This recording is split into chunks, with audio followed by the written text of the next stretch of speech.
So Barbara wanted me to show you or send you a link or whatever to this video of Carl Sagan talking about how two-dimensional beings would experience a three-dimensional being and how it relates to my understanding of gender and what's wrong with the concept of the spectrum. So I have that clip ready to go.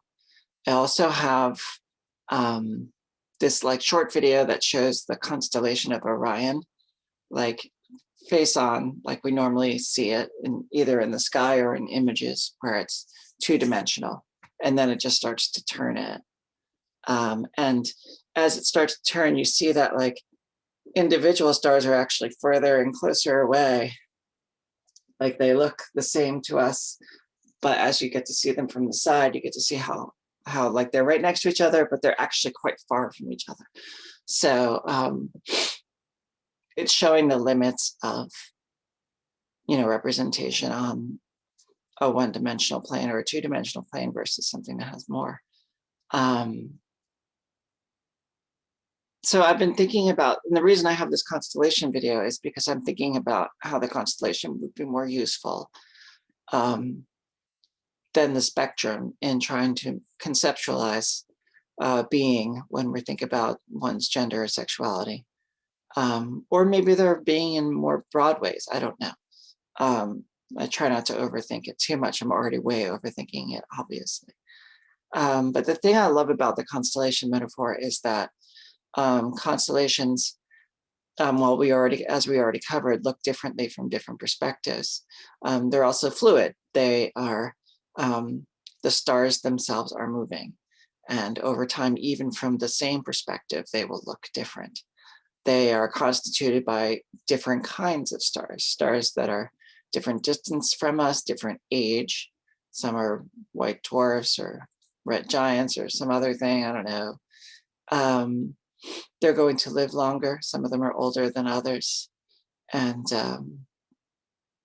they're also arbitrary constellations, the meaning, the selection of which stars go into a constellation and what that means, and how that constellation relates to the other arbitrary collections of, attributes that, so you see the parallels here with gender, and why I think it's a good metaphorical, tool that far exceeds, all of this. They have this proliferation of spectrums now, like the unicorn, or before that was the genderbread person or something, and they just kept spanning out all these spectrums. That's not going to work. So yeah, so let's look at this. I'll put on the Carl Sagan video. That being the case, we know, us flatlanders, about left-right, and we know about forward-back, but we have never heard of up-down. Let us imagine that into flatland, hovering above it, comes a strange three-dimensional creature which, oddly enough, looks like an apple. And the three-dimensional creature sees an attractive, congenial-looking square, watches it enter its house, and decides in a gesture of interdimensional amity to say hello. Hello, says the three-dimensional creature. How are you? I am a visitor from the third dimension. Well, the poor square looks around his closed house, sees no one there, and what's more, has witnessed a greeting coming from his insides, a voice from within. He surely is getting a little worried about his sanity. The three-dimensional creature is unhappy about being considered a psychological aberration, and so he descends to actually enter flatland. Now, a three-dimensional creature exists in flatland only partially. Only a plane, a cross-section through him can be seen. So when the three-dimensional creature first reaches flatland, it's only the points of contact which can be seen, and we'll represent that by stamping the apple in this ink pad and placing that image in flatland. And as the apple were to descend through, slither by flatland, we would progressively see higher and higher slices, which we can represent by cutting the apple. So the square, as time goes on, sees a set of objects mysteriously appear from nowhere and inside a closed room and change their shape dramatically. His only conclusion could be that he's gone bonkers. Well, the apple might be a little annoyed at this conclusion, and so, not such a friendly gesture from dimension to dimension, makes a contact with the square from below and sends our flat creature fluttering and spinning above flatland. At first, the square has no idea what's happening. He's terribly confused. This is utterly outside his experience. But after a while, he comes to realize that he is seeing inside closed rooms in flatland. He is looking inside his fellow flat creatures. He is seeing flatland from a perspective no one has ever seen it before to his knowledge. Getting into another dimension provides as an incidental benefit a kind of X-ray vision. Now our flat creature slowly descends to the surface, and his friends rush up to see him. From their point of view, he has mysteriously appeared from nowhere. He hasn't walked from somewhere else. He's come from some other place. They say, for heaven's sake, what's happened to you? And the poor square has to say, well, I was in some other mystic dimension called up. And they will pat him on his side and comfort him, or else they'll ask, well, show us, where is that third dimension? Point to it. And the poor square will be unable to comply.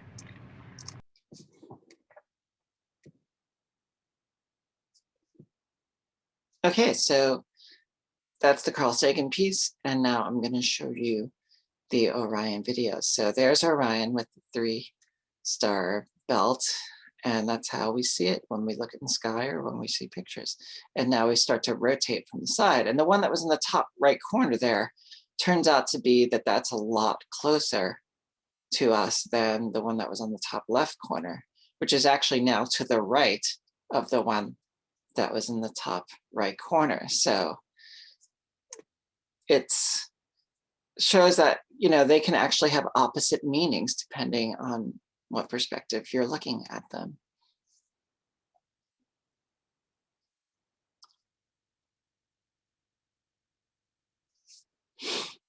Now, it would be great to have a way to tie that in directly in very concrete ways to specific examples with gender identity or whatever. And I'm not there yet, and I don't know if I'll ever get there.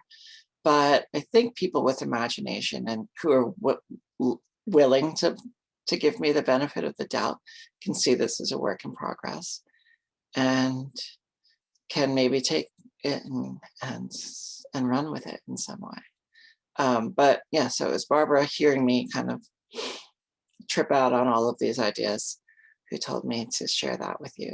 So there it is. Okay. Okay, postscript, I forgot this important piece. So recently, Barbara got a cameo done for me by a non-binary actor named Bex Taylor Klaus. And this is what Barbara wrote. This is for M. Harper, pronoun they, them, just because. My partner M is non-binary and feeling isolated, even among queer and trans folks. They get frustrated when people expect them to be just one thing or to always be the same. It would be nice if someone other than me told them they're not the problem.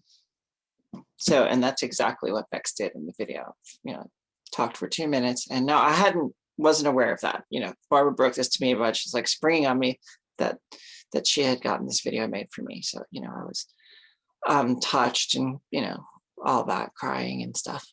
And in the video, Beck said, "You're not just one thing." And I noticed it. And I said to Barbara afterwards, I'm like, I knew it was interesting, there's this line about "you're not just one thing" that really struck me. And Barbara was like, "Well, actually, I told them to say that." And I was like, "Oh, well, I don't recall us ever, phrasing something in that."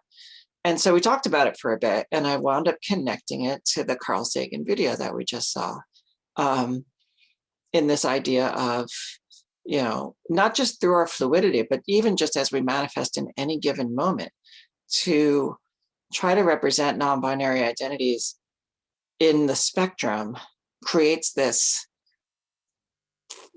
just weird, mystical, ghost-like scenario where you appear in different places on the line.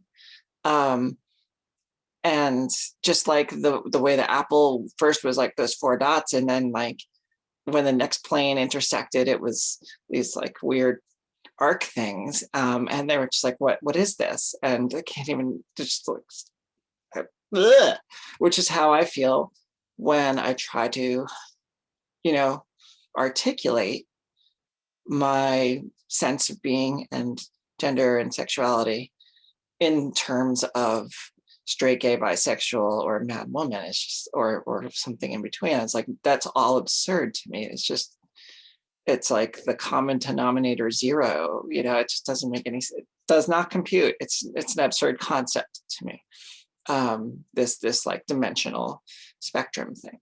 And it's just, that's the situation we're in right now.